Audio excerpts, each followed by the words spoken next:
పెట్టినప్పుడు కష్టపడే వాటిని డబ్బు ఖర్చు పెట్టేదాన్ని. ఆశ్చర్యపోతాను మీరు. 2 అకౌంట్స్ ఉంటాయి ఫైనాన్స్లో. ఒకటి క్యాపిటల్ ఎక్స్పెండిచర్, అంటే ఆస్తి పైన ఖర్చు పెట్టేది. అంటే స్కూల్స్ కానీ, వాటర్ ప్రాజెక్ట్స్ కానీ, లేకుండా ఉంటే బిల్డింగ్స్ కానీ ఆస్తి కూడా పెట్టేదానికి క్యాపిటల్ ఎక్స్పెండిచర్ అంటారు. రెవెన్యూ ఎక్స్పెండిచర్, శాలరీస్, పెన్షన్స్, ఇవన్నీ రెవెన్యూ ఎక్స్పెండిచర్. ఎప్పుడు కూడా క్యాపిటల్ ఎక్స్పెండిచర్ ఎక్కువ ఉండాలి. ఎక్కువ ఉండే విధంగా ఖర్చు పెట్టేవాళ్ళు. 1000 కోట్లు నెలకు ఇరిగేషన్కి ఇచ్చేవాడిని నేను. 1000 కోట్లు ఇచ్చేవాడిని, ఖర్చు పెట్టాలి. శాలరీస్ కాదు, ఇరిగేషన్ పైన ఖర్చు పెట్టేదాన్ని.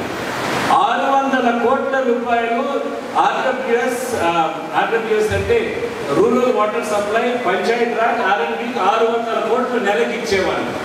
ఖర్చు పెట్టాలి అంటే క్యాపిటల్ ఎక్స్పెండిచర్కి ఒక్క నెల కూడా 2.5 సంవత్సరాలు ఖర్చు పెట్టలేకపోయాం. 1200 పైన ఎప్పుడు క్రాస్ కాలేదు. అంత నిధి రాష్ట్ర ప్రభుత్వంలో ఉండేది.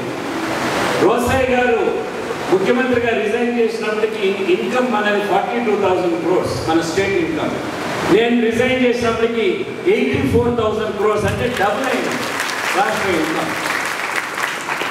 కేంద్రం నుంచి ఒక ప్రత్యేక సెక్రటరీ పెట్టి ఏ స్కీము మనం పెట్టే కేంద్రం నుంచి డబ్బు వస్తుంది అని చూసి ఒక్క సంవత్సరం అయితే 27,000 కోట్లు సెంట్రలీ స్పాన్సర్డ్ స్కీమ్స్ కింద మనకు డబ్బులు వచ్చాయి. మన కాంట్రిబ్యూషన్ 26,000 కోట్లు వచ్చింది. అంటే బడ్జెట్ ఏ విధంగా ఉంటుందంటే రాష్ట్ర ప్రభుత్వంలో మనకు ఇన్కమ్ ఎంత, మనకు ఎక్స్పెండిచర్ ఎంత, ఆ విధంగా బడ్జెట్ చేసేవాళ్ళు. ఇప్పుడు బడ్జెట్ చూసామంటే ఇన్కమ్ ఏమో 1,00,000 కోట్లు ఉండదు, బడ్జెట్ ఏమో 2 లక్షల కోట్లు పెట్టేసింటారు.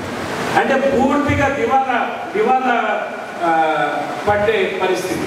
8 లక్షల కోట్లు వాళ్ళ ఫైనాన్సర్స్ వాళ్ళు తీసుకోవటం జరిగింది.